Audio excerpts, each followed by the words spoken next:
Friends, पुन्हा एकदा तुमच्या सगळ्यांचं जी के अकॅडमी मध्ये सहर्ष स्वागत. जिथे आपले स्वप्न परिपूर्ण होतात, स्वप्नांना दिशा मिळतं, स्वप्नांना उमेद मिळतं, ते ठिकाण म्हणजे जी के अकॅडमी.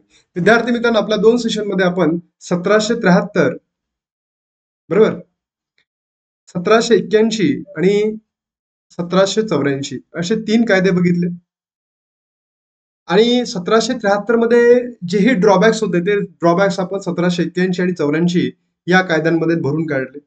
मग याच कायद्यांमध्ये थोडंसं पुन्हा मॉडिफिकेशन करण्यासाठी लॉर्ड कॉर्नवलिसनी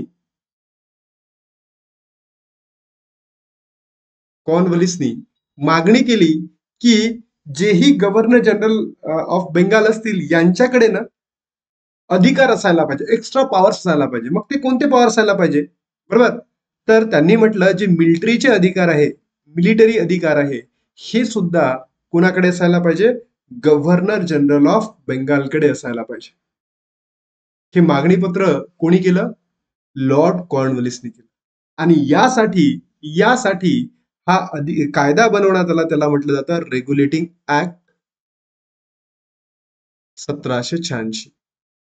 लॉर्ड कॉलिन्सनी मागणी केली की भारतामध्ये जे मिलिटरीचे पॉवर्स आहेत, बरोबर, हे मिलिटरीचे पॉवर्स कोणाला देण्यात यावे? गव्हर्नर जनरल ऑफ बेंगालकडे देण्यात यावे. आणि हे जे सगळे अधिकार आहे तर लॉर्ड कॉर्नवलिस आपल्या हिशोबाने सगळं करू शकतो.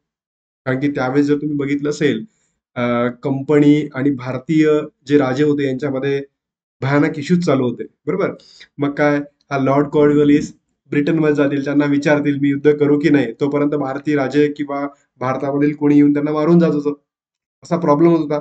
म्हणून लॉर्ड कॉर्नवलिसने म्हटलं की जे मिलिटरीचे जे पॉवर्स आहे आता ते ब्रिटिशांकडे किंवा त्या सीओडी कडे किंवा बीओसी कडे न राहता डायरेक्टली माझ्याजवळ द्या, म्हणजे सेनापतीकडे द्या, गव्हर्नर जनरल ऑफ बेंगॉलकडे द्या, बरोबर.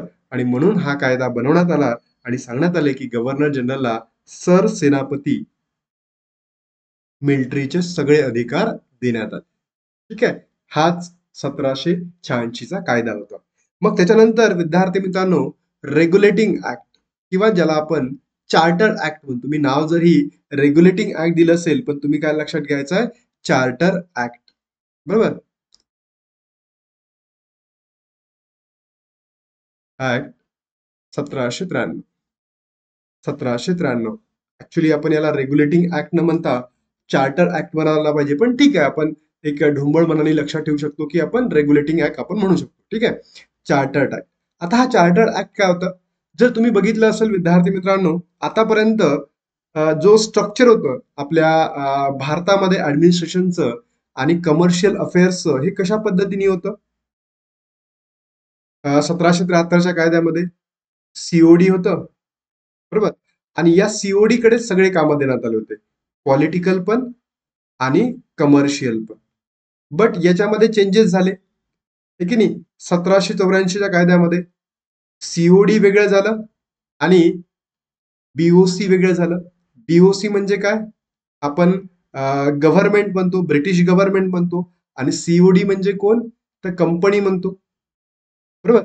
या कंपनीकडे कोणते अधिकार होते? कमर्शियल अधिकार होते. आणि या बीओसी कडे काय? पॉलिटिकल म्हणा, सिव्हिल म्हणा, हे सगळे अधिकार देण्यात आले होते बीओसी कडे, बरोबर. याच्यामध्ये 24 होते आणि याच्यामध्ये 6 सदस्य. या 6 सदस्यांचा जो प्रमुख सेक्रेटरी ऑफ स्टेट, बरोबर. मग तुम्ही विचार करा विद्यार्थी मित्रांनो, हे जे बीओसी आहे या ठिकाणी म्हणजे 1784च्या कायद्यामध्ये बनवण्यात आलं होतं. तर या बीओसी लोकांचा जो पगार आहे, या लोकांचा ऑफिसमध्ये जे काम करणारे कर्मचारी होते किंवा हे जे 6 लोक होते, यांचा पगार ना भारतामधून दिला जात होता. म्हणजे याला आपण असं म्हणतो भारतीय महसुलातून.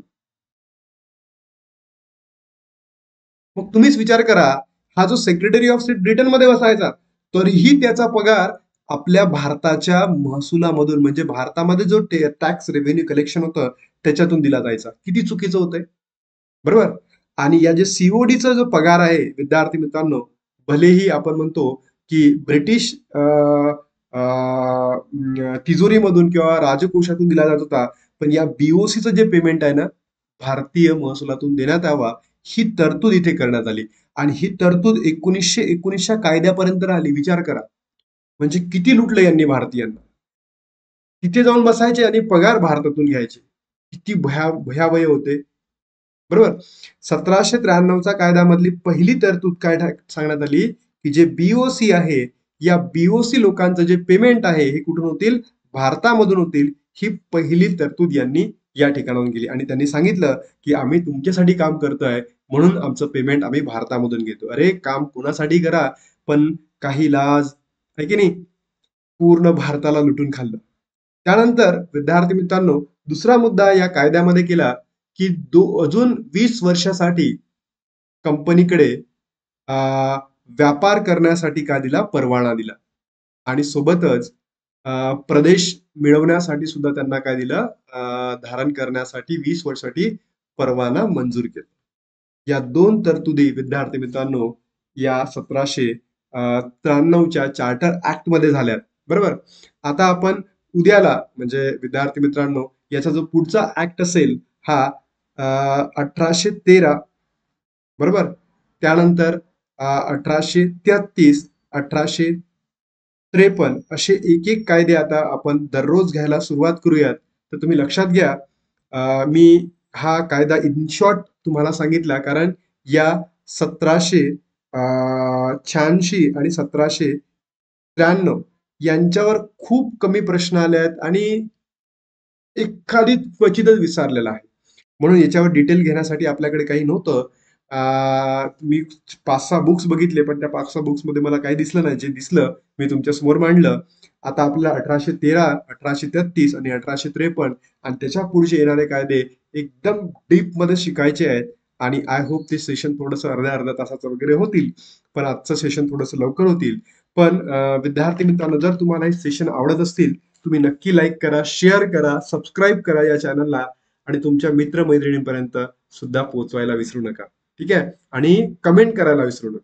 बाय बाय विद्यार्थी मित्रांनो.